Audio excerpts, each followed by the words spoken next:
கர்த்தருடைய ஜனமே, நீங்கள் பாக்கியம் உள்ளவர்கள். எப்படி இருக்கிறீங்க? மகிழ்ச்சியாக இருக்கிறீங்களா? சந்தோஷமாக இருக்கிறீங்களா? கர்த்தருக்குள் எப்பொழுதுமே சந்தோஷமாக இருங்கள் என்று அப்போஸ்தலனாகிய பவுல் சொல்கிறார். எப்பொழுதும் சந்தோஷமாக இருங்க. எந்த வேலையிலும் எந்த நேரத்திலும் தேவன் தாமே உங்களை சந்தோஷமாக வழிநடத்துவார் என்பதை நான் விசுவாசிக்கிறேன். தேவனுடைய மகிழ்ச்சி, சந்தோஷம், அவருடைய சமாதானம் நமக்கு பெரிதாக இருக்கிறது. இந்த உலகம் கொடுக்கக்கூடாத அநேக சமாதானத்தை தேவன் நமக்கு வைத்திருக்கிறார். அந்த சமாதானம் எல்லாமே நமக்காக தேவன் வைத்த சமாதானமாக இருக்கிறது. ஆகினாலே பெருக்கமான ஒரு சமாதானத்தினாலே தேவன் உங்களை இந்த நாளில் கூட வழி நடத்துவார். நாம் ஜெபத்தோடு கூட இந்த நாளிலே தேவன் நமக்கு கொடுக்க போகிற அருமையான தேவனுடைய சத்தியத்தை நாம் கேட்போம், அதை விசுவாசிப்போம், அதை நம்புவோம். கடந்த வாரத்தில் நாம் கேட்ட சத்தியத்தை ஒரு முறை நாம் தியானிப்போம். ஏசியா தரிசன புத்தகம் 50ஆம் அதிகாரத்தில் தனக்கு வெளிச்சம் இல்லாததினால் இருட்டிலே நடக்கிறானோ அவன் கர்த்தருடைய நாமத்தை நம்பி தன் தேவனை சார்ந்து கொள்ள கடவன் என்று பார்க்கிறோம். தனக்கு வெளிச்சம் இல்லாததினாலே மனிதன் இருட்டிலே நடக்கிறான். அவன் கர்த்தருடைய நாமத்தை நம்பி தன் தேவனை சார்ந்து கொள்ள கடவன் என்று வேதம் சொல்கிறது. இந்த வசனத்தை கொண்டு கடந்த வாரத்திலே நாம் செய்தியை கேட்டோம். நீங்களும் கூட கேட்டீங்க. கேட்டதை நீங்கள் கவனத்தில் வைத்திருக்கிறீர்களா என்பது தான் ரொம்ப முக்கியம். கேட்டது உங்கள் கவனத்தில் இருக்கிறதா? அதை நீங்கள் மனதிலே ஏற்றுக்கொண்டீங்களா?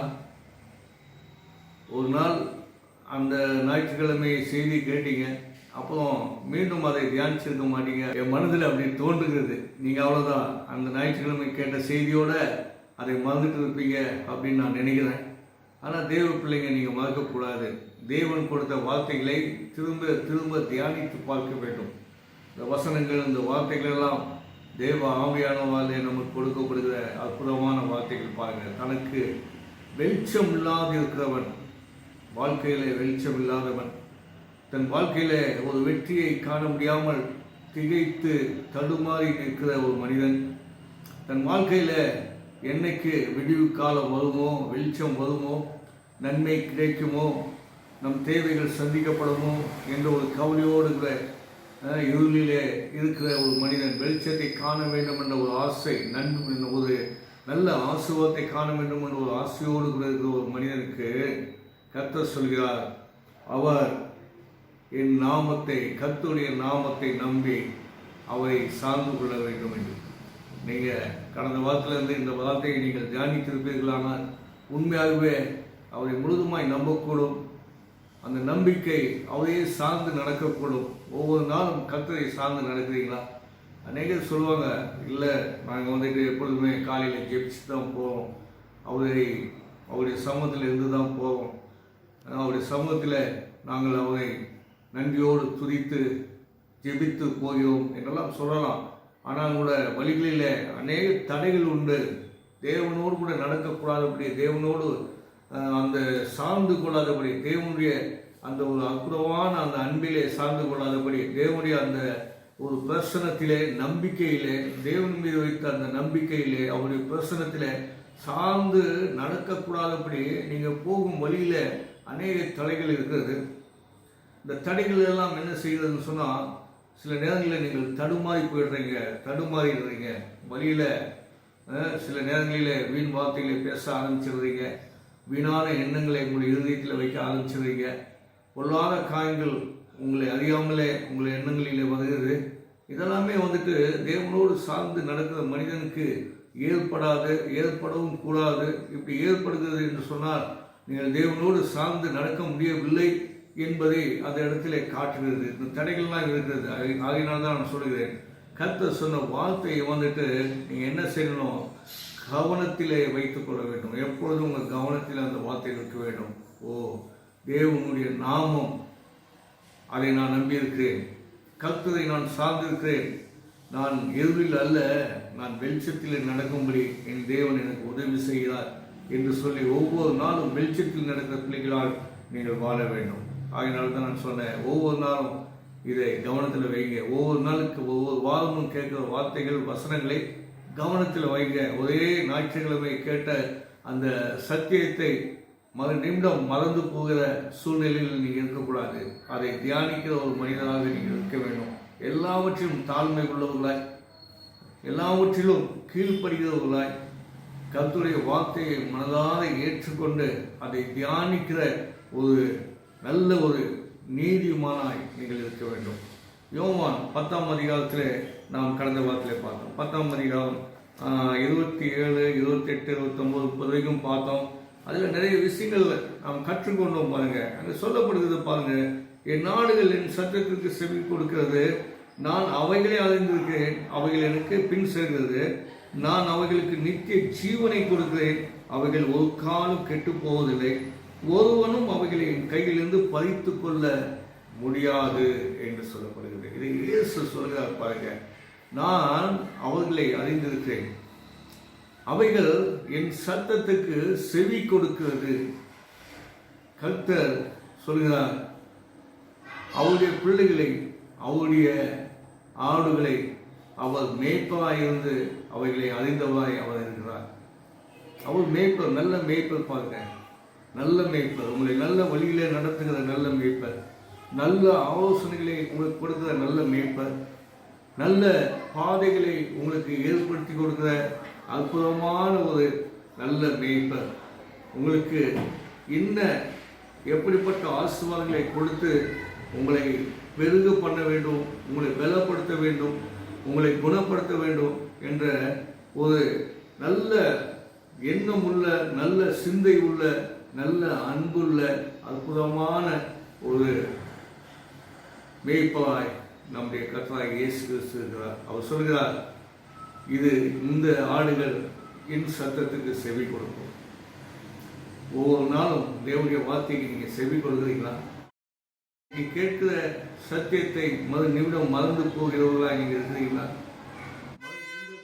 நீங்க மறந்து போகிறீர்களா? மறு நிமிடத்தில் நீங்கள் தேவனுடைய சத்தியத்தை அதை எண்ணாதபடி, அதை உங்கள் தியானத்திலே வைக்காதபடி, அதை உங்கள் கவனத்திற்கு கொண்டு வராதபடி அநேக நேரம் தடைப்பட்டு போகிறது. பாருங்க, தடைப்பட்டு போகிறது. அதனால தடைப்பட்டு போகாதபடி உங்கள் வாழ்க்கையில தடைகளை நிர்மூலமாக்கத்தக்கதாக உங்கள் எண்ணங்கள் என்ன செய்ய வேண்டும்? அவருடைய சத்தத்துக்கு செவி கொடுப்பவர்களாக நீங்கள் இருக்க வேண்டும். அவர் சொல்கிறார், இந்த ஆடுகள் என் சத்தத்துக்கு செவி கொடுக்கிறது, அவைகளை நான் அறிந்தவராக இருக்கிறேன், அவைகளுக்கு நான் நித்திய ஜீவனை கொடுக்கிறேன், நித்திய ஜீவனை கொடுக்கிறேன், அவைகள் ஒரு நாளும் கெட்டு போவதில்லை. அல்லேலூயா. அவருடைய சத்தத்துக்கு செவி கொடுக்கிற நீங்கள் நித்திய ஜீவனை பெற்றவர்களாக இருக்கிறீங்க. ஒரு நாளும் நீங்கள் கெட்டு போவதில்லை. எந்த சந்தர்ப்பத்திலும் ஒரு காலம் என்று சொல்ற, ஒரு காலம் எத்தனை பிரச்சனைகள் இருந்தாலும் கூட, எத்தனை உங்களுக்கு கெட்டு போக முடியாத அநேக காரியங்கள் உங்கள் இடையே வந்தாலும் கூட, தடையாக இருந்தாலும் கூட, நீங்கள் ஒரு காலம் கெட்டு போவதில்லை. அவருடைய கரத்திலிருந்து ஒருவரும் பறித்துக் கொள்ள முடியாது. அவரும் பிதாவும் ஒன்றாயிருக்கிறார்கள். பிதாவின் கரத்திலே உங்களை இயேசு கிறிஸ்து கொடுத்திருக்கிறார். பிதாவின் கரமும் அவருடைய கரமும் உங்களை மூடி மறைத்து காப்பாற்றுகிறது. ஆகினால நீங்கள் ஒரு நாளும் கெட்டு போவதில்லை என்று சொல்லப்படுகிறது. இந்த வார்த்தைகளை எல்லாம் நீங்கள் கேட்டிருப்பீங்க, கேட்டீங்க, இதை தியானிச்சிங்களா என்பதுதான் முக்கியமான ஒரு காரியம். 7 மாத காலமாக தேவன் நம்மை காத்து வந்தார். எல்லா பொல்லாப்புக்கும் விலைக்கு காத்தார். நாம் கெட்டு போகாதபடி தேவன் காத்தார். அவர் சொன்ன வார்த்தையின்படியே இவைகள் ஒரு நாளும் கெட்டு போவதில்லை என்று சொன்ன அந்த அற்புதமான வார்த்தையை அவர் நமக்கு இந்த நாளிலே காப்பாற்றினார். வார்த்தையின்படி நம்மை காப்பாற்றினார். கெட்டு போகாமல் நம்மை காப்பாற்றி வந்தார். இந்த 7 மாதமும் நம் கடந்து இந்த 8ஆம் மாதத்திலே நாம் வந்திருக்கிறோம். இந்த ஆகஸ்ட் மாதத்திலே தேவன் நமக்கு சொல்லுகிற ஒரு நல்ல ஒரு வாக்குத்தத்த வார்த்தையை தான் உங்கள் நடுவிலே இந்த நாளில் பேச நான் விரும்புகிறேன். 7 மாதம் காத்தவர் இந்த 8ஆம் மாதத்தில் முதல் வாரத்தில் இந்த 2ஆம் தேதி உங்களுக்கு கொடுக்கிற வாக்குத்தத்தம் ஏசியா தரிசன புத்தகம் 40ஆம் அதிகாரம் 29ஆம் வசனத்தை நாம் வாசிப்போம். சோர்ந்து போகிறவனுக்கு அவர் பலன் கொடுத்து சத்துவம் இல்லாதவனுக்கு சத்துவத்தை பெருக பண்ணுகிறார் என்று சொல்லப்படுகிறது. சோர்ந்து போகிறவனுக்கு அவர் பலன் கொடுத்து சத்துவம் இல்லாதவனுக்கு சத்துவத்தை பெருக பண்ணுகிறார். இவ்வளவு நாள் நீங்கள் சில நேரங்களிலே சோர்ந்து போயிருக்கலாம். தேவன் உங்களை கெட்டு போகாமல் காத்து வந்தார். ஒருவனும் அவர் கதத்திலிருந்து பறித்து கொள்ளாதபடி பாதுகாத்து வந்தார். ஆனால் உள்ள சில நேரங்களில் சோர்வு பலவீனங்களை ஏற்படுத்துகிறது. அநேக நேரங்களில் சோர்வு மனிதனுடைய அநேக பலவீனத்துக்கு காரணமாக இருக்கிறது. சோர்வினாலே அவன் சரியான முறையில் செயல்பட முடியாது. ஒரு வெற்றியான பாதையில் அவன் போக முடியாது. சோர்வினாலே அவன் பலவீனப்பட்ட ஒரு மனிதனாக இருக்கிறான். அப்படிப்பட்ட நிலைமைகள் இருக்குமானால் இந்த நாளிலே கர்த்தராகிய தேவன் உங்களுக்கு சொல்கிறார், சோர்ந்து போகிற உனக்கு பலனை கொடுப்பேன் என்று. பலனை கொடுப்பான். இனிமேல் நீ புது பலன் உள்ள ஒரு மனிதனாய் நீ காணப்படுவாய். புது பலனோடு கூட நீ வாழ தொடங்க போகிறாய். இனிமேல் சோர்வு உன்னை சார்ந்து கொள்ளாது. சோர்வு என்ற பொல்லாத கிரியைகள் இனிமேல் உன்னை சாராது. சோர்ந்து போகிற உனக்கு தேவன் பலனை இந்த நாளிலே கொடுக்கிறார். அது மாத்திரமல்ல, சத்துவம் இல்லாத உனக்கு சத்துவத்தை பெருக பண்ணுகிறார் என்று சொல்லப்படுகிறது. சத்துவம் அப்படின்னு சொன்னாவே உற்சாகம் என்ற அர்த்தம். சத்துவம் இல்லாத மனிதனுக்கு, சத்துவம் இல்லாதவன் அப்படின்னு சொன்னா உற்சாகம் இல்லாதவன். சத்துவம் இல்லாதவனுக்கு, உற்சாகம் இல்லாதவனுக்கு உற்சாகத்தை பெருக பண்ணுவான். இதுவரைக்கும் உற்சாகம் இல்லை. எதனா ஒரு காரியங்களை செய்ய வேண்டுமானால் உற்சாகத்தோடு செய்ய முடியவில்லை. உற்சாகத்தோடு ஒரு காரியத்தை நாம் தொடங்க முடியவில்லை. அநேக காரியங்களே உற்சாகம் இல்லை. சோர்ந்து போன நிலைமையில நாம் சில காரியங்களை செய்கிறோம். உற்சாகம் இல்லாமல் செய்கிற காரியத்தில் ஒரு வெற்றியை நாம் காண முடியவில்லை. உற்சாகத்தோடு செய்யும் போதுதான் அதில் நாம் வெற்றியை காண முடிகிறது. ஆனால் உற்சாகம் இல்லை, அதனாலே வெற்றியை காண முடியவில்லை. ஆனால் ஆண்டவர் சொல்கிறார், இனிமேல் உனக்கு நான் என்ன பண்ண போகிறேன்? உற்சாகத்தை பெருக பண்ண போகிறேன், சத்துவத்தை பெருக பண்ண போகிறேன். இனிமேல் நீ வெற்றி பெறுவாய். சத்துவம் உன்னை வெற்றியின் பாதையிலே நடத்தும். உற்சாகம் உன்னை வெற்றியின் பாதையிலே நடத்தும். வெற்றி என்ற ஒரு ஆசீர்வாதத்தை நான் உனக்கு கொடுக்க போகிறேன். உற்சாகம் என்ற ஒரு ஆசீர்வாதத்தை நான் உனக்கு கொடுக்க போகிறேன். உற்சாகத்தினாலே நீ செய்கிற எல்லா காரியமும் இனிமேல் வெற்றியாய் மாறும். அல்லேலூயா. கர்த்தர் சொல்கிற வாக்குத்தத்தம், இனிமேல் நீ சோர்ந்து போவதில்லை. நீ பலனுள்ளவன். நீ சத்துவம் இல்லாதவனாய் இருப்பதில்லை. உற்சாகம் இல்லாதவனாய் இருப்பதில்லை. இனிமேல் நீ உற்சாகத்தோடு செய்ய போகிறாய். உன் வழியிலெல்லாம் வெற்றி. தேவன் சொல்கிறாய், எல்லாவற்றிலும் உற்சாகத்தோடும் வெற்றியோடும் நீ பயணம் செய்ய போகிறாய். இந்த மாதத்தில் உனக்கு பலனை கொடுத்து, உற்சாகத்தை கொடுத்து, வெற்றியின் பாதையை காண்பித்து, வெற்றியோடு பயணம் செய்வதற்காக கர்த்தர் உனக்கு உதவி செய்ய போகிறார். அல்லேலூயா. பிலிப்பியர் 4ஆம் அதிகாரம் 6-7 வசனங்களை நாம் வாசிப்போமானால், நீங்கள் ஒன்றுக்கும் கவலைப்படாமல் எல்லாவற்றையும் குறித்து உங்கள் விண்ணப்பங்களை ஸ்தோத்திரத்தோடே கூடிய ஜெபத்தினாலும் வேண்டுதலினாலும் தேவனுக்கு தெரியப்படுத்துங்கள். அப்பொழுது எல்லா புத்திக்கும் மேலான தேவ சமாதானம் உங்கள் இருதயங்களையும் உங்கள் சிந்தனையையும் கிறிஸ்து இயேசுக்குள்ளாக காத்து கொள்ளும் என்று சொல்லப்படுகிறது. இந்த மாதத்தில், இந்த ஆகஸ்ட் மாதத்தில் கர்த்தர் கொடுத்த இன்னொரு வாக்குத்தத்தம் கூட உங்களுக்கு என்ன, உங்கள் இருதயங்களை சமாதானத்தினாலே தேவன் ஆள செய்கிறாராம். இந்த உலகம் கொடுக்கக்கூடாத ஒரு பெரிய சமாதானத்தை தேவன் உங்களுக்கு கொடுக்க போகிறாராம். தேவ சமாதானம் உங்கள் இருதயங்களையும் உங்கள் சிந்தனையையும் அது ஆண்டு கொள்ளப் போகிறதா? உங்கள் சிந்தனையில சமாதானம் இருக்கும்.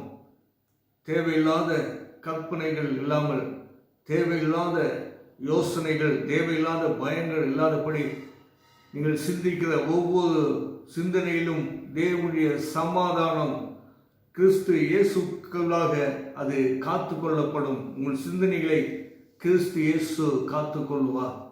நல்ல ஒரு சமாதானத்தை உங்களுக்குள்ளே வைக்கப் போகிறார். நல்ல ஒரு சமாதானத்தோடு நீங்கள் வாழப் போகிறீங்க. புது பலனை கொடுப்பார். பலன் இல்லாத ஒருத்தனுக்கு தேவன் பலனை கொடுப்பார். சத்துவம் இல்லாதவனுக்கு சத்துவத்தை பெருக பண்ணுவார். இந்த மாதத்தில் பலனை கொடுக்கிறார், உற்சாகத்தை கொடுக்கிறார், சமாதானத்தை கொடுக்கிறார். நல்ல வழியிலே உங்களை தேவன் நடத்தி கொண்டு செல்வார். அதனால்தான் வேதம் சொல்லுகிறது, கர்த்தர் ஒரு பெரிய தேவ சமாதானத்தை உங்கள் இருதயங்களிலும் உங்கள் சிந்தனைகளிலும் வைப்பார் என்று. 6ஆம் வசனம் சொல்லுகிறது, நீங்கள் ஒன்றுக்கும் கவலைப்படாமல் எல்லாவற்றையும் குறித்து உங்கள் விண்ணப்பங்களை ஸ்தோத்திரத்தோடு கூடிய ஜெபத்தினாலும் வேண்டுதலினாலும் தேவனுக்கு தெரியப்படுத்துங்கள். ஒன்றை குறித்தும் நீங்கள் ஒன்றுக்கும் கவலைப்படாமல், கவலைப்படாமல் இருக்கிறதுக்கு மனுஷனால் முடியாது. மனுஷனுக்கு நிறைய கவலைகள் இருக்கிறது. எல்லாம் இருந்தாலும் கூட, எல்லா தேவைகளும் சந்திக்கப்பட்டாலும் கூட, பெரிய அவன் செல்வந்தனாக இருந்தாலும் கூட, எல்லாவற்றிலும் செல்வந்தனாக இருந்தாலும் கூட, ராஜாவாக இருந்தாலும் கூட, அதிகாரங்கள் கையில் இருந்தாலும் கூட அவனுக்கு கவலை இருக்கிறது. கவலை என்ற ஒரு பெரிய வியாதி அவனை ஆண்டு கொண்டிருக்கிறது. கவலைப்படாத மனிதன் இந்த உலகத்தில் இருப்பதில்லை. அநேகர் சொல்லுவாங்க, கவலைப்படாமல் எப்படி இருப்பது? அநேகர் கவலைப்படாமல் இருப்பதற்கு ஏதேதோ பிரயாசப்படுவாங்க. ஆனாலும் கூட அவர்களுக்கு கொஞ்ச நேரம் சந்தோஷமா இருக்க முடியும், மறு நிமிடம் அவர்களுக்கு கவலை ஆண்டு கொள்ளும். ஆனால் தேவ பிள்ளைகளுக்கு தேவன் இந்த மாதத்தில் சொல்கிறது, நீங்கள் ஒன்றுக்கும் நீங்கள் கவலைப்படாமல் எல்லாவற்றை குறித்தும் உங்கள் விண்ணப்பங்களை ஸ்தோத்திரத்தோடு கூட, எல்லாவற்றையும் குறித்தும் உங்கள் விண்ணப்பங்களை ஸ்தோத்திரத்தோடு கூட ஜெபத்தினாலும் வேண்டுதலினாலும் தேவனுக்கு தெரியப்படுத்துங்கள் என்று சொல்லப்படுகிறது. உங்கள் கவலைக்கு காரணமாக இருக்கிற எல்லாவற்றையும், எதற்காக கவலை வருகிறது? தேவைகள் பரிபூர்ணமாக சந்திக்கப்படவில்லை, ஏதோ ஒரு தேவைப்படுகிறது உங்களுக்கு, அந்த தேவை கிடைக்காத போது கவலைப்படுகிறது. ஆகையினால் ஆண்டவர் சொல்கிறார், எல்லாவற்றையும் குறித்து உங்கள் விண்ணப்பங்களை என்று சொல்லப்படுகிறது. இந்த இடத்துல நாம் நிறைய அறிந்து கொள்ள வேண்டியது அவசியமாக இருக்கிறது. பாருங்க, விண்ணப்பங்கள், ஸ்தோத்திர பலிகள், ஜெபங்கள், வேண்டிக் கொள்வது, வேண்டுதல், இதெல்லாம் நாம் சரியாய் அறிந்து கொள்ள வேண்டும். தேவ சமூகத்திலே போவதற்கு முன்பாக விண்ணப்பங்களை எடுத்துக்கொண்டு போக வேண்டும். ஜெபத்துக்கு ஆயத்தப்பட வேண்டும். வேண்டிக் கொள்வதற்கு அறிந்து கொள்ள வேண்டும். இப்படிப்பட்ட சில காரியங்கள் நமக்கு தெரியாதபடினாலே தேவ சமூகத்தில் நாம் சரியான முறையில் பெற்றுக்கொள்ள முடியாத அநேக காரியங்கள் நமக்கு இருக்கிறது. வேதம் சொல்லுகிறதை நாம் தெளிவாய் கேட்க வேண்டும், தெளிவாய் அறிந்து கொள்ள வேண்டும். முதலாவது கவலைப்படாதீங்க, ஒன்றுக்கும் கவலைப்படாமல் என்று சொல்லப்படுகிறது. கவலைகளை உங்கள் இருதயங்களிலிருந்து எடுத்துக் போட வேண்டும். நீங்கள் தேவ சமூகத்துக்கு ஜெபத்தை செய்வதற்கு, ஜெபிப்பதற்கு, தேவனிடத்தில் விண்ணப்பங்களை செலுத்துவதற்கு போவதற்கு முன்பாக உங்கள் இருதயங்களில் இருக்கிற கவலைகளை எடுத்து போட வேண்டும். கவலைகளை சுமந்து போகக்கூடாது.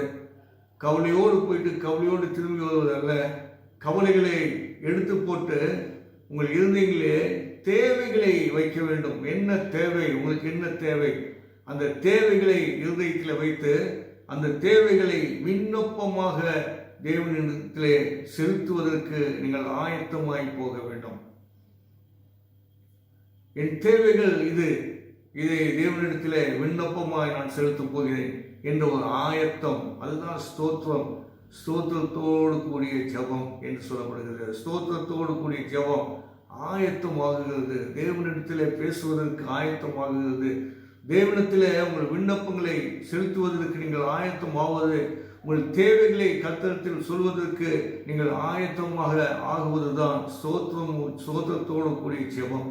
முதலாவது ஸ்தோத்திரிக்கவும் தேவனிடத்திலே ஜெபிப்பதற்கு ஆயத்தமாகுவதற்கும் உங்கள் இருதயங்களை நீங்கள் பக்குவப்படுத்திக் கொள்ள வேண்டும். அநேகருடைய இருதயங்களிலே கவலை அது சூழ்ந்து கொள்ளும். அந்த கவலையிலிருந்து வெளியே அவர்களால் வர முடியாது.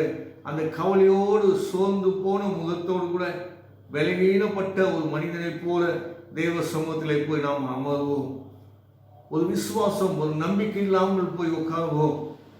கவலைகளை கண்ணீரோடு தேவனிடத்திலே அநேகர் சொல்கிற சில விஷயங்கள், கண்ணீரோடு கவலையை கண்ணீரோடு தேவனிடத்தில் செலுத்தியும் கூட திரும்பி ஜெபம் முடிந்து போகும்போது அதே கவலையோடு கூட போகிறதெல்லாம் நாம் காண முடிகிறது. அதனால ஆண்டவர் சொல்கிறார், நீங்கள் ஒன்றுக்கும் கவலைப்படாதபடி உங்கள் தேவைகளை எல்லாம் விண்ணப்பங்களாய் செலுத்துவதற்கு நீங்கள் ஸ்தோத்திரத்தோடு கூடிய ஜெபத்தோடு கூட தேவனிடத்திலே வேண்டுதலோடு கூட வர வேண்டும் என்று சொல்லப்படுகிறது. வேண்டுதலோடு கூட அவரிடத்திலே செல்ல வேண்டுமா? வேண்டுதலோடு கூட அவருக்கு தெரியப்படுத்த வேண்டுமா? வேண்டுதல் சொல்வதற்கு ஆயத்தமுள்ளவர்களை நாம் செல்ல வேண்டும். உங்களுடைய தேவைகளை தேவனிடத்தில் சொல்வதற்கு விண்ணப்ப நோக்கத்தோடு கூட விண்ணப்பங்களை எடுத்து செல்ல வேண்டும். ஜெபத்துக்கு ஆயத்தத்தோடு கூட செல்ல வேண்டும். அது மாத்திரமல்ல, உங்களுடைய வேண்டுதலை தேவனிடத்திலே வேண்டுதலினாலும், இங்கே வேண்டுதலினாலும் என்று சொல்லப்படுகிறது. சில மொழிபெயர்ப்பு பார்த்தீங்கன்னு சொன்னால் வேண்டுதலினாலும் என்று சொல்லப்படுகிறது. அதனால வேண்டுதல்களை அப்படின்னு சொல்லப்படுகிறது. வேண்டுதல்களை அப்படின்னு சொல்லப்படுகிறது. என்னென்ன வேண்டுதல்கள் இருக்கிறதோ எல்லாவற்றையும், என்னென்ன வேண்டுதல் எல்லாவற்றையும் தேவனுக்கு தெரியப்படுத்த வேண்டும். அதனால வேண்டுதல் அப்படின்னு சொன்னால் என்ன? கீழ்ப்படிவது, கீழ்ப்படிந்து கேட்பது. வேண்டுதல் வேண்டிக் கொள்வது, தேவனிடத்திலே வேண்டிக் கொள்வது, கீழ்ப்படிந்து வேண்டிக் கொள்வது. ஒரு இல்லாத மனிதன் தேவை, அந்த மனிதனுக்கு தேவை அதிகமாக இருக்கிறது. அவனுக்கு இப்பொழுது ஒரு ஆகாரம் வேண்டும் என்று வைத்துக் கொள்ளுங்களேன். பசி, ஆகாரம் வேண்டும். அவனுக்கு தேவை இப்பொழுது ஆகாரம். அது அவனுக்கு சந்திக்கப்படவில்லை. அவன் ஒரு ஏழை மனிதனாக இருக்கிறான். அவன் ஒரு இடத்துல கேட்கும்போது எப்படி கேட்பான்? தாழ்மையோடு கூட வேண்டிக் கொள்வான். தயவு செஞ்சு எனக்கு உதவி பண்ணுங்க, தயவு செஞ்சு எனக்கு கொடுங்க, ரொம்ப பசியாக இருக்கிறேன், சாப்பிடணும், பசியாக இருக்கிறேன். தாழ்மையோடு வேண்டிக் கொள்வது, வேண்டுதலை கர்த்தரிடத்திலே செலுத்துங்கள் என்று சொல்லப்படுகிறது. ஆகையினால தேவ சமூகத்திலே போகும்போது நீங்கள் தாழ்மை உள்ளவர்களாய் தேவ சமூகத்திலே வேண்டிக் கொள்ள வேண்டும். தாழ்மையோடு கூட கர்த்தரிடத்திலே உங்கள் வேண்டுதலை செலுத்த வேண்டும் என்று சொல்லப்படுகிறது. அப்பொழுது எல்லா புத்திக்கும் மேலான தேவ சமாதானம் உங்கள் இருதயங்களையும் உங்கள் சிந்தனைகளையும் கிறிஸ்து இயேசுக்குள்ளாக காத்துக்கொள்வோம் என்று பார்க்கிறோம். நீங்கள் தாழ்மையோடு கூட தேவ சமூகத்திலே உங்கள் விண்ணப்பங்களை எடுத்துக்கொண்டு போகும்போது, தேவைகள் என்னவோ அதையெல்லாம் ஒரு விண்ணப்பமாக தேவ சமூகத்திலே கொண்டு போகும்போது, ஸ்தோத்திரத்தோடு கூடிய ஜெபத்தோடு கூட ஆயத்தமாய் தேவ சமூகத்திலே போய் அமர்ந்து தேவனிடத்திலே வேண்டிக் கொள்ளும் போது எல்லா புத்திக்கும் மேலான ஒரு சமாதானத்தை உங்கள் இருதயங்களிலே உங்கள் சிந்தனைகளிலே ஆண்டு கொள்ளும்படி கிறிஸ்து இயேசு உங்களை காத்துக் கொள்வார். எல்லா வேண்டுதல்களும் விண்ணப்பங்களும் தேவ சமூகத்திலே கேட்கப்படுகிறது. உங்கள் வேண்டுதலுக்கு தேவன் பதிலை கொடுக்கிறார். அந்த பதில் எப்படின்னு சொன்னாக்கா, முழு சமாதானம் உங்களுக்கு வந்து உங்களை ஆண்டு கொள்ளத்தக்கதாக உங்களுக்குள்ளே ஒரு சமாதானத்தை, உங்கள் புத்திக்குள்ளே, உங்கள் எண்ணத்துக்குள்ளே உங்கள் இருதயங்களிலே சமாதானம் ஆண்டு கொள்ளத்தக்கதாக, உங்கள் சிந்தனைகளுக்குள்ளே ஆண்டு கொள்ளத்தக்கதாக உலகம் கொடுக்கக்கூடாத ஒரு பெரிய சமாதானம், எந்த ஒரு சிந்தனைகளுக்கும் எட்டாத ஒரு சமாதானம், சிந்தித்து பார்க்கக்கூட முடியாத அப்படிப்பட்ட ஒரு பெரிய சமாதானத்தை உங்களுக்கு தேவன் கொடுத்து உங்களை காத்துக் கொள்வாராம். ஹல்லேலூயா. உங்களுக்குள்ளே சமாதானத்தை இந்த மாதத்திலே கொடுப்பார். உங்கள் வேண்டுதல் எப்படி இருக்க வேண்டும்? கவலையோடு தேவ சமூகத்திலே போக வேண்டிய அவசியம் இல்லை. கவலையை தூக்கி வெளியே போட்டு உங்கள் தேவைகளை இருதயத்திலே வைத்து அதை விண்ணப்பமாக தேவ சமூகத்திலே கொண்டு போங்க. அவருக்கு தெரியப்படுத்துங்க, தேவனிடத்தில் தெரியப்படுத்துங்க.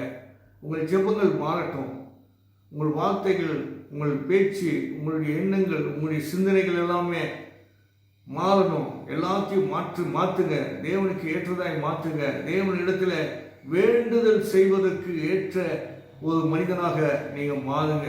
தாழ்மை உள்ள மனிதனாக, தங்களை தாழ்த்தி தேவனிடத்திலே ஜெபிக்கிற ஒரு மனிதனாக, வேண்டிக் கொள்ள கூடிய இருதயம் உள்ள ஒரு மனிதனாக நாம் போய் தேவ சமூகத்திலே அமரும் போது அந்த வேண்டுதல்கள், விண்ணப்பங்கள் எல்லாம் தேவ சமூகத்திலே கேட்கப்படுகிறதாம்.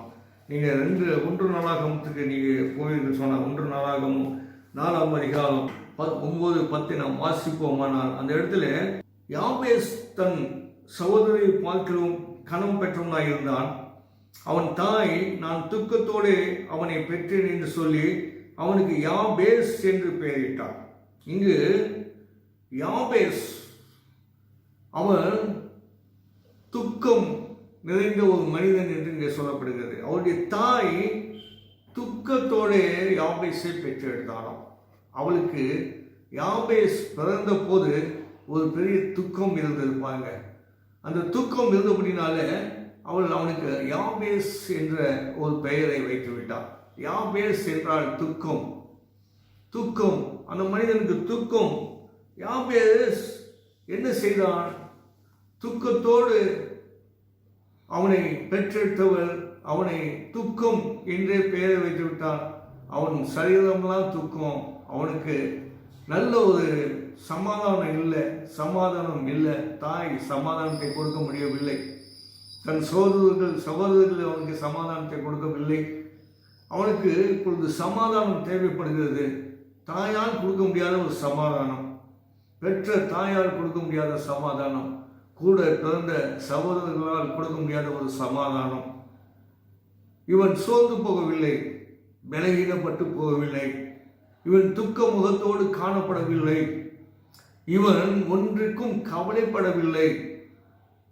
10வது வசனம் சொல்கிறது, யாபேஸ் இஸ்ரவேலின் தேவனை நோக்கி, தேவரீர் என்னை ஆசீர்வதித்து என் எல்லையை பெரிதாக்கி உமது கரம் என்னோடு இருந்து தீங்கு என்னை துக்கப்படுத்தாதபடிக்கு அதற்கு என்னை விலக்கி காத்தருளும் என்று வேண்டிக் கொண்டான். இவன் துக்க முகத்தோடு இல்லை, இவனுக்கு ஒரு கவலையும் கூட இல்லை. தன் தாய் எனக்கு துக்கத்தை கொடுத்து விட்டாலே என்ற கவலை இல்லை. தன் சகோதரர்கள் என்னை துக்கமாய் துக்க உள்ள ஒரு மனிதனாக என்னை வைத்து விட்டார்களே என்ற ஒரு கவலையும் இல்லை. இதெல்லாம் சிந்திக்கல பாருங்க. இவனுக்கு இப்பொழுது துக்கத்திலிருந்து வெளியே வரணும், இவனுக்கு ஒரு சமாதானம் வேணும். அதுதான் அவனுடைய எண்ணங்கள். அந்த சமாதானத்தை யார் கொடுக்க முடியும் என்ற ஒரு நோக்கத்தோடு கூட சமாதானத்தை பெற்றுக்கொள்ளத்தக்கதாக தேவனுடைய சமூகத்துக்கு போகிறான். தேவனுடைய சமூகத்திலே போய் வேண்டிக் கொள்கிறான். அங்கே சொல்லப்படுகிறது இல்லையா, உங்கள் வேண்டுதலை வேண்டிக் கொள்ளுங்கள், வேண்டுதலை தேவனுக்கு தெரியப்படுத்துங்கள் என்று. வேண்டுதல் தாழ்த்தி தன்னை தாழ்த்துகிறான், வேண்டிக் கொள்கிறான். ஆண்டவரே எனக்கு தேவை இருக்கிறது, என் தேவை இருக்கிறதப்பா, இதை சந்திங்க, எனக்கு உதவி செய்யுங்க, எனக்கு உதவி செய்யுங்க. என்ன உதவி வேணுமா அவருக்கு? தேவரே என்னை நீ ஆசீர்வதிக்க வேண்டும். என்ன ஆசீர்வாதம்? என் எல்லை பெரிதாக்க வேண்டும். தேவனுடைய ஆசீர்வாதம் வேணுமா? என்ன ஆசீர்வாதம்? எல்லை பெரிதாக்க வேண்டும். என் துக்கம் மாறுவதற்கு எல்லை பெரிதாக வேண்டும் அப்படின்னு சொன்னா, அவன் குறுகிய இடத்தில் இருக்கிறான், குறுகிய மனிதர்கள் மத்தியில் இருக்கிறான், குறுகி போன ஒரு சமுதாயத்தின் நடுவிலே அவன் வாசம் செய்து கொண்டிருக்கிறான். எல்லாமே குறுகி போய் காண்கிறது. அவன் கண்களுக்கு எல்லாமே குறுகி போனதாக இருக்கிறது. எந்த பக்கம் இருந்து உதவி வரவில்லை, இந்த உதவி இல்லை, எல்லாமே குறுகி போயிட்டுருது. இந்த குறுகி போன இடம் விசாலமாயிட்டாக்கா எனக்கு என்ன கிடைக்கும்? சமாதானம் கிடைக்கும் என்பதை அந்த மனிதன் அறிந்து கொண்டான். அதனால சமாதானத்தை கொடுக்கிற இஸ்ரவேலின் தேவனிடத்திலே வேண்டிக் கொண்டான். இஸ்ரவேலின் தேவனிடத்திலே வேண்டிக் கொண்டான், என்னை ஆசீர்வதி, என் எல்லையை பெரிதாக்கி உமது களம் என்னோடு இருந்து, என் எல்லையை பெரிதாக்கி உங்களுடைய களம் என்னோடு இருந்து என்று சொல்லப்படுகிறது. களம் என்னோடு இருக்கணும். என் எல்லை பெரிதாக்கிட்டா போதாது ஆண்டவரே, அதை பாதுகாப்பதற்கு உம்முடைய களம் இருக்க வேண்டும். எனக்கு கொடுக்கப்படுகிற பெரிதான எல்லையை நான் ஆசீர்வாதமான வழியிலே அதை செலவு பண்ண, அதில் நடப்பதற்கு, அதிலே சமாதானமாக இருப்பதற்கு உம்முடைய களம் வேண்டும். எனக்கு ஆசீர்வாதம் வந்தால் போதாது, ஆசீர்வாதத்தை பாதுகாத்து கொடுக்கிற எங்கள் தேவனுடைய களம் என்னோடு இருக்க வேண்டும் என்று வேண்டிக் கொள்கிறோம். எல்லாம் இருந்தால் போதும் அப்படிங்கிறது இல்லை. எல்லாம் இருந்தாலும் கூட எல்லாத்தையும் பாதுகாக்கிற தேவன் இருக்க வேண்டும் நம்மோடு கூட, உங்களோடு கூட அவர் இருக்க வேண்டும். ஆகினால்தான் அவர் சொல்றாரு, ஒன்றை குறித்தும் நீங்கள் ஒன்றை குறித்தும் கவலைப்படாதீர்கள். உங்களுடைய தேவைகளெல்லாம் விண்ணப்பமாக ஸ்தோத்திரத்தோடு ஜெபத்தோடு கூட கூடிய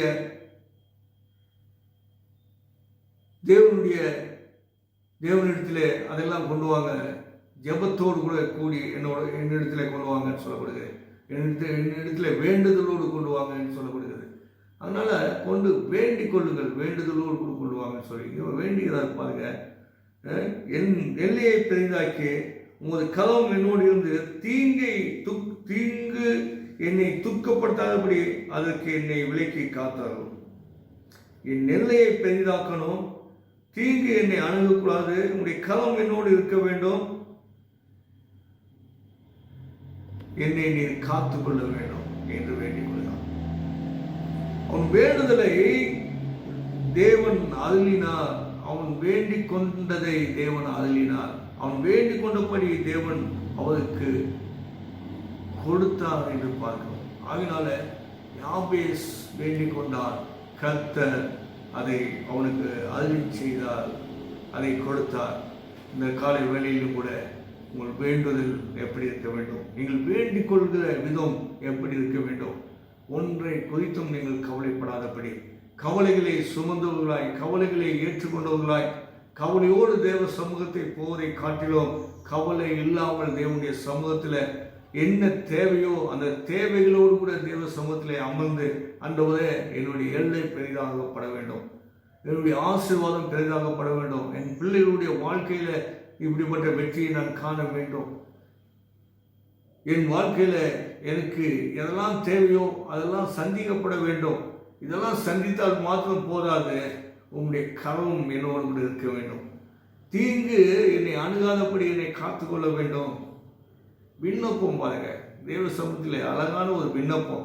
இந்த விண்ணப்பத்தெல்லாம் கொண்டு தேவ சமூகத்தில் வைத்து அவன் வேண்டிக் கொள்கிறான்.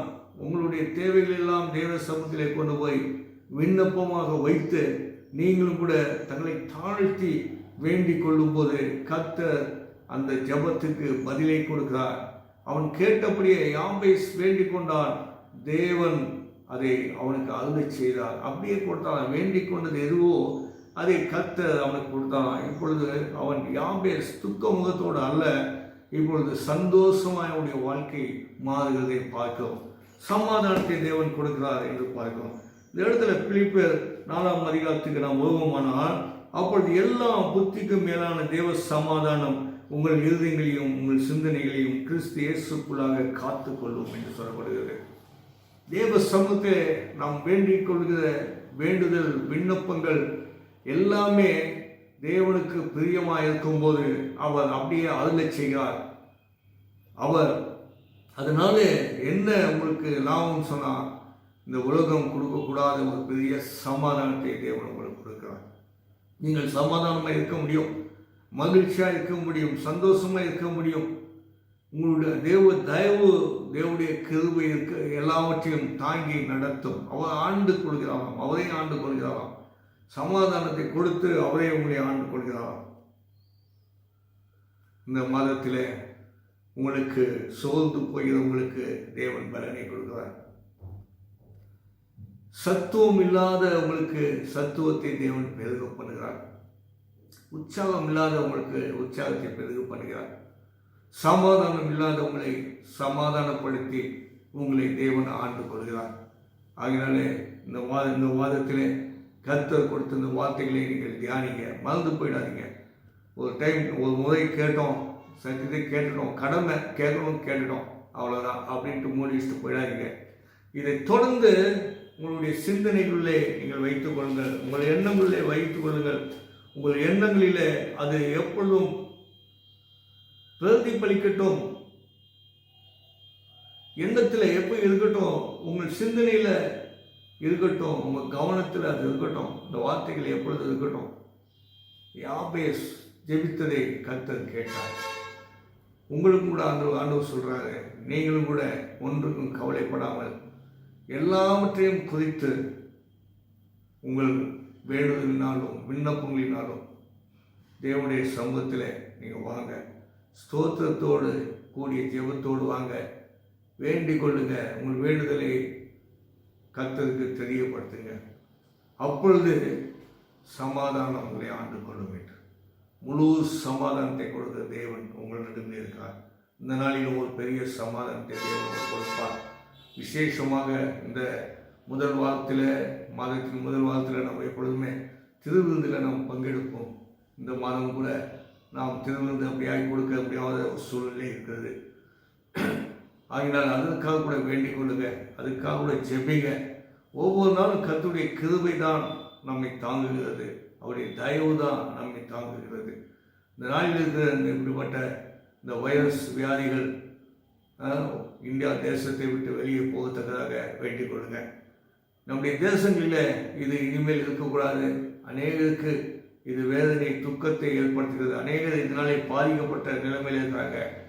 நிறைய பேர் பயந்து நடுங்கி கொண்டிருக்கிறாங்க. ஐயோ, வியாதி வந்தால் என்ன செய்வோம் என்ற ஒரு பயம். இதனால அநேகர் பசி தாகத்தோடு கொடுக்குறாங்க.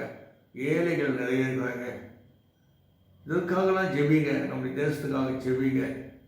இந்த வியாதி, இந்த வைரஸ், இந்த கரோனா வைரஸிலிருந்து முழு பாதுகாப்பை தேவன் நமக்கு கொடுக்கத்தக்கதாக ஜெபிங்க. சீக்கிரமாய் ஆராதனை கூடங்கள் தொடங்கப்பட வருகிற வாரங்களிலே தேவனை நாம் சேர்ந்து ஆராதிப்பதற்காக கூட அதற்காக கூட தொடர்ந்து ஜெபித்துக் கொள்ளுங்க.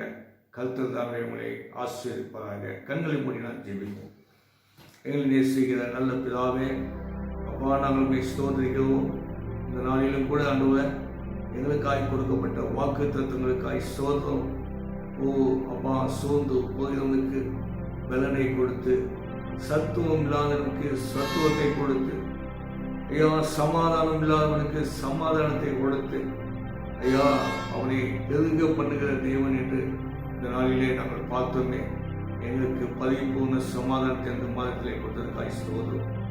பலன் இல்லாதவனுக்கு அப்பா எங்கள் பலனை எங்களுக்கு தந்ததற்காய் ஸ்தோத்திரம். சத்துவம் இல்லாதவனுக்கு எங்களுக்கு சத்துவத்தை கொடுத்ததற்காய் ஸ்தோத்திரம். எங்களோடு உடைய காலம் இருப்பதற்காய் ஸ்தோத்திரம். யாபேஸ் வேண்டிக் கொண்டாரே ஆண்டவரே, அவருடைய வேண்டுதல் அப்படியே ஆண்டவரே நீர் அவருக்கு கொடுத்து அவருக்கு சமாதானத்தை தந்தீங்களே, அதே போல எங்களுடைய வேண்டுதலையும் கேட்டு எங்களுக்கு பெரிய ஒரு சமாதானத்தை கொடுப்பவர் நீர் எங்களோடு இருப்பதற்காய் ஸ்தோத்திரம். ஆண்டவர், இந்த வேளையிலே எத்தனை பேர் இதை கேட்டு ஐயா உண்மையாகவே தங்களை தாழ்த்துகிறார்களோ அவர்களுக்கெல்லாம் தேவனுடைய சமாதானத்தை கொடுங்க. உங்கள் சமாதானம் ஆண்டு கொள்ளட்டும் ஆண்டவரை. ஐயா அவர்களுக்கு அப்பா ஆண்டவரே ஒரு நல்ல சமாதானத்தை கொடுங்க, நல்ல ஒரு பலனை கொடுங்க, நல்ல ஒரு உற்சாகத்தை கொடுங்க. உற்சாகத்தினாலே அநேக ஆசீர்வாதமான வழிகளிலே செல்லும்படியான பலனை கொடுங்க. ஆசீர்வாதம் என்ற ஒரு ஆண்டவரே அப்பா ஒரு நல்ல ஒரு பலனை அவர்களுக்கு கொடுங்க. ஆசீர்வாதம் என்பது எல்லாவற்றையும் சாதிக்கக்கூடிய பலன் என்று நாங்கள் பார்ப்போமே. ஆபிரகாம் மீது கர்த்தருடைய ஆசீர்வாதம் இருந்தபடினாலே அவர் எல்லாவற்றையும் வெற்றியாய் மாற்றினாரே. அந்த ஆசீர்வாதம் ஆண்டவரே, வெற்றி என்னும் ஒரு ஆசீர்வாதம் உற்சாகம் என்னும் ஒரு ஆசீர்வாதம், பலன் என்னும் ஒரு ஆசீர்வாதம். இந்த பலனும் உற்சாகமும் மனிதன் இருக்கும்போது உற்சாகத்தினால அநேக நன்மைகளை அவன் பெற்றுக்கொள்ளத்தக்கதாக, அவன் செய்வதெல்லாம் வாய்க்கத்தக்கதாக அப்படிப்பட்ட உற்சாகத்தின் ஆவினாலே நிரப்புங்க, பலத்தினாலே நிரப்புங்க. இந்த வேலையை ஆசீர்வாதமாய் மாற்றி கொடுத்ததுக்காய் ஸ்தோத்திரம். எங்களோடு இருப்பது நீ பெரியவராக இருக்க அப்படின்னாலே ஸ்தோத்திரம்.